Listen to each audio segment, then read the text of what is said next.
Hello everyone and welcome to my final league race on F1 22 here in PSGL Bahrain. Ironically, where it all actually started oh so many months ago, league racing on PSGL here in Bahrain. So it's actually quite fitting that we're finishing up on Bahrain. Heading into this race, I basically got to do very little to no preparation, mainly just due to some issues with equipment that I don't need to go into on video because they'll be solved in these coming days and weeks, so it will not be a problem for future videos. But yeah, so coming into this race with very little preparation, I think maybe a grand total of 8 qualifying simulation sessions going into the race and only one full race simulation going in.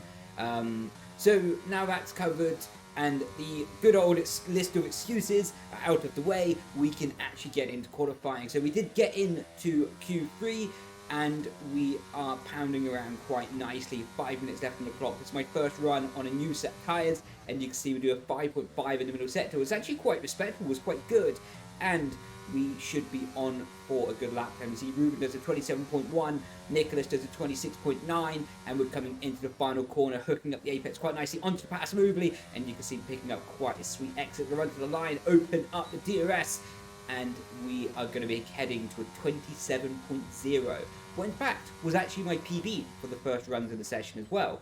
Going into this qualifying, my PB was a high 29.9, 26.9 I should say. So going into the final lap, opening up the DRS, flying down into turn 1, braking at the 100-meter board, down into 4th gear. Make sure you get the car rotated, smooth off the brake pedal. You see pointing the car beautifully for the exit, but getting a snap wheel spin into 5th gear, and that's going to overheat the tyres, compromise the traction, and it's going to be very difficult to recover that time in the rest of the lap. Coming into turn 4, in fact, down to 5th gear, get the car rotating. We're going to get a beautiful exit over this exit curve as well, making a bit of time up, throwing the car into the right-hander, keep it in 5th gear, kiss the curb on the inside and keep the car as flat as possible on the exit, bring the car to the left down to 4th gear, rotate the car through, and now picking up the traction beautifully. You can see we're gaining time, we're green again on the Delta, the most difficult braking zone on the game and the track. In fact, in my opinion, rotate through in 4th gear, use up the curb on the exit to open up the track. You can see gaining time on the Delta once again,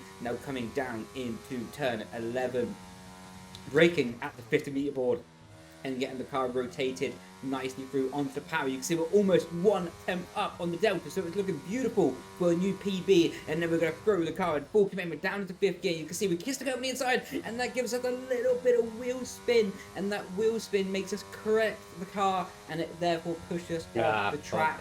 And I tried to keep the car flat off the track, but it was always going to give myself invalidation. So now you can see we're just losing the Delta to see where we would have been, and we would have been around P4, P5 without the invalidation or the mistake. But it is what it is. We're P9 on the grid and jumping straight into the race on hard tyres, 5 lights, lights out, and away we go for this PSGL race here with Bahrain, getting a beautiful traction initially off the line, getting ahead of Ismail and into the slipstream with Jake, trying to go around the outside, break on the curb, open up the track as much as possible, going around the outside to make sure we don't get collected by any cars on the inside. There's going to be a crash ahead, so we predict it and cut to the inside line. Now we're opening up the battery right up behind Jake Benham, right in the slipstream. You see we're basically pushing him down the straight, now trying to make him go defensive. Now we're going to send it around us outside on these hard compound tyres, and you can see beautiful pick up the track from the exit. We're still side by side. We're going to squeeze him to the inside line a little bit, now open up the corner for ourselves around the outside. Now we've got the track position for the left-hander, and that is a job done, and we are into P6. So that's been a very successful start.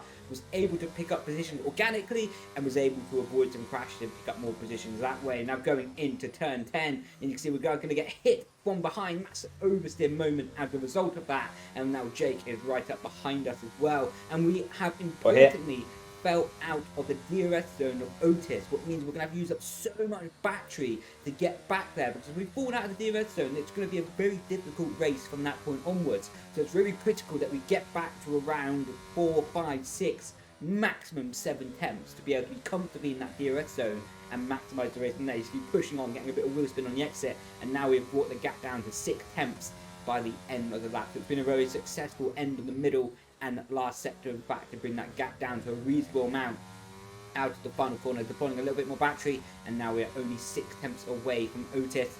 But coming all the way to lap 16, because basically nothing happened, and I don't want to waste your time. I don't want to be one of these YouTubers that is making you watch a 16, 17, 18, maybe even 20-minute video of just watching no action. I like to keep it all short, compact, and action-packed for you at home to be able to enjoy as much as possible. And Lucas did start at the back of the race, and he started on the medium compound tyre. And he now has a disadvantage by going for hard compound tyres, while the rest of the field, and in fact myself, are on the medium compound tyres. So he's 1 second ahead of us, and this outlap is going to be so critical because Lucas will not have DRS on the cars ahead. So it's my best opportunity to try and strike and get that position back. You see 8 tenths behind, using a lot of battery down the straight. And we've got completely cold tyres coming into this breaker zone, so we send it in, get the car rotated, a bit of understeer, a bit of wheel spin on the exit as well.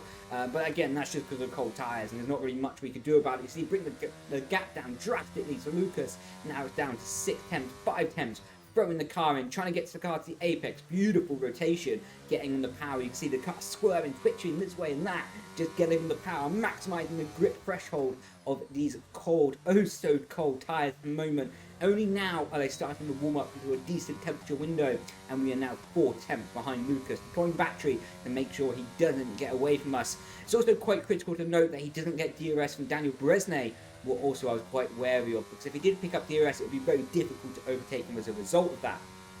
And now flying through the right-hander into the braking zone where we made a mistake in qualifying, picking up a much better exit than we did in qualifying, in fact. And now 2 tenths behind Lucas. Provided we don't make a mistake in this final corner, it is a slam dunk DRS. See you later, overtake down the straight. But Lucas is a nice guy, he's a nice friend as well. I didn't fight him earlier in the race, and he's not going to fight me down the straight, so we was able to work together in this realm. You see, I'm not even deploying battery or deploying minimal battery down the straight anyway, to try and save it for later. Cut back over to the racing line because we've got Otis up ahead, but unfortunately, nothing else was able to happen in the race. We were just following in the DRS train, so we're going to cut all the way to lap 29, where we are, in fact, running in a very respectable P5 track position. And we are trying to hunt down. We were saving our tyres, saving our battery to try and attack the car's head at the end of the race. But Otis had very incredible pace, same as Daniel Bresnay. So was not able to really do anything there. We still have 30% battery in hope that maybe Otis and Daniel Bresnay would go side by side, battle, hold each other up, and then we could make the most of that opportunity. But unfortunately that never happened, so we're just draining the rest of our battery to try and get as close as possible, put a bit of pressure to Otis, and maybe something can happen there. But nothing does, I can tell you already.